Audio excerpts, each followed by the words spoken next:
La situazione di Corso Australia, uno dei tratti più trafficati della tangenziale di Padova, è più critica di quello che si pensasse all'inizio, a poche ore dall'incidente. Venerdì sera, infatti, dal cantiere gestito da Terna, che costeggia il pezzo di Corso Australia che va dall'uscita verso Chiesanova a quella di Via dei Colli, c'è stato uno sversamento di cemento liquido che si è riversato sulla strada causando gravi danni.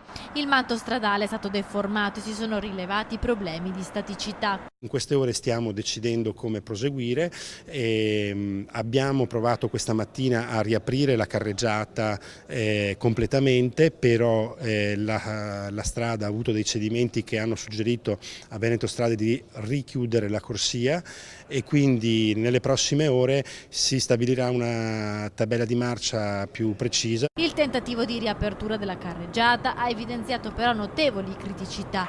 Al passaggio dei camion infatti si sono formate delle fessure sul manto stradale, costringendo così il Comune di Padova e Veneto Strada alla chiusura della carreggiata in direzione sud. A Palazzo Moroni per tutta la giornata ci sono stati incontri tra l'assessore e i tecnici per definire un calendario dei lavori che influisca il meno possibile sul traffico, dopo i grandi disagi segnalati venerdì sera subito dopo l'incidente nel cantiere. Molto probabilmente comunque si farà concludere il cantiere a Terna molto probabilmente entro giovedì e poi bisognerà rifare la strada Corso Australia, non una semplice ripavimentazione ma intervenire a rifare e a sistemare la pavimentazione fino anche a 50 cm